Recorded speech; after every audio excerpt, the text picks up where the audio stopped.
Come and have a good look yourself. Traditional spices of the highest quality, made with pride and experience. You've got a deal. I can't thank you enough for always looking after my business. Believe me, I'm not making this up. Several Eremite mercenary groups are nearly in open conflict, but does the core of 30 care? And that's not all. Did you know that... Wow! Talk about hurly-burly! This place is busy! Well, guess that's only to be expected for the largest port in Sumeru. Maybe it's because of what Deyha told us earlier, but Paimon can't seem to shake the feeling that there's also danger lurking in these crowds. Ooh. Let's get our bearings so we can start looking for leads. We know that whatever the Academia lost is related to the gods. But other than that, we don't have much else to go on. Asfand told us to try posing as Academia students while asking around. Paimon checked the Akasha on the way here, and the Academia doesn't seem to have any research facilities in Port Ormos. Paimon doesn't get it. Won't we look even more suspicious going around saying we're Academia students and asking about the stolen item?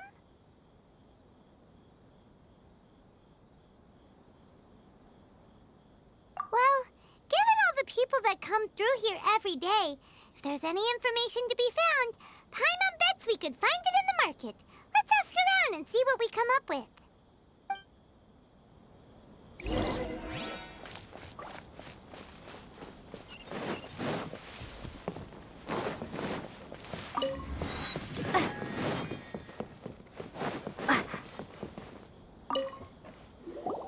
Welcome. Welcome.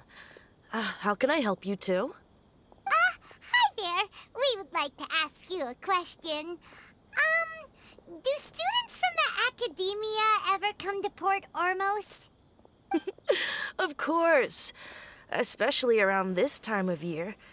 Students from Sumeru City that are about to graduate often come to Port Ormos to cut loose a little. Many people often talk about how hard it is to get accepted into the Academia, let alone graduate. But those who finish their studies and go on to become full-time researchers at the Academia have it even harder. Sure, we may not be Sumeru City, but Port Ormos offers beautiful scenery and a stress-free environment. Some even say it's good luck to come to Port Ormos, so students and researchers come flocking here when things get to be too much at the Academia. Ah, you see over there? Those are students from the Academia. They've been looking worried and miserable ever since they got here a few days ago. If you ask me, the life of a merchant is better. So long as the Akasha teaches us what we need, then life is good. Those students seem to be discussing something. Let's see if we can listen in.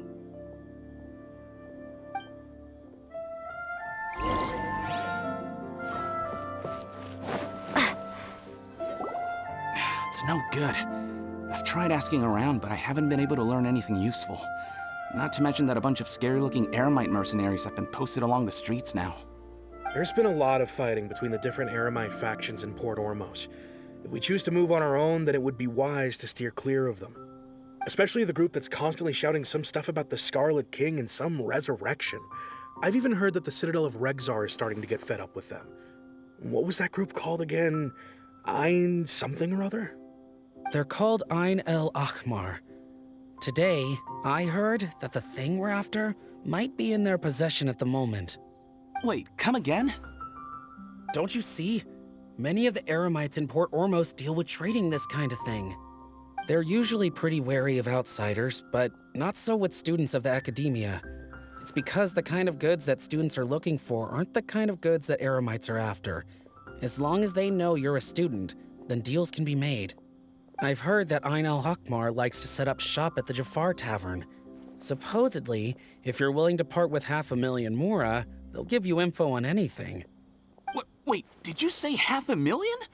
If information alone costs that much, then how could we ever afford to buy what we're looking for?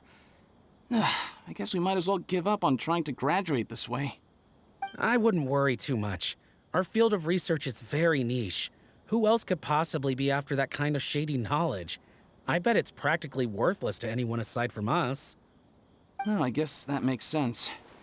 Then the only thing left for us now is to find a way in. Why don't we all just pool our money together and pay for the information? Whoa! Did you hear that? A niche field of research and shady knowledge? It all sounds pretty suspicious to Paimon. Is knowledge something people just buy and sell like that? So, what's our plan? Wait, didn't you hear what they just said? Buying information is going to cost us 500,000 Mora! Have you lost your mind? Oh, all right.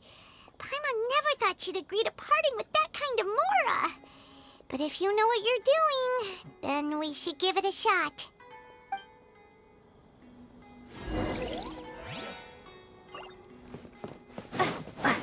Out of all my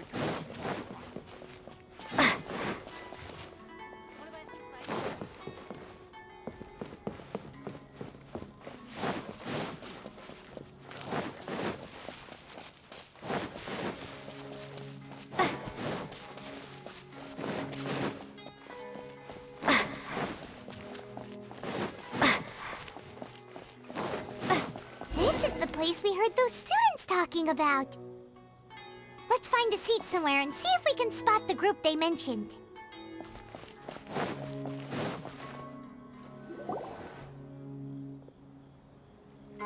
Oh, you've arrived.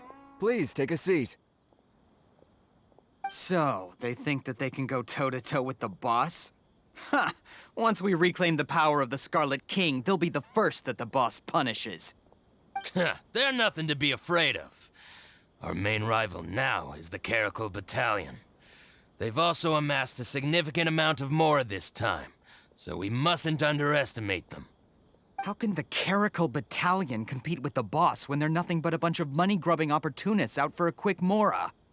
Yeah, with Boss's fervent devotion, he'll be able to use this power to bring our god back this time. Huh. All these guys talk about is the Scarlet King, so they're probably the ones we're looking for. Greater Lord Ruka Devata. That traitor and her followers must not be spared. The day will come when the Scarlet King exacts vengeance on Sumeru, and all of them shall be punished. Yeah, Paimon was wondering what they meant too. We should ask about that if we get the chance later.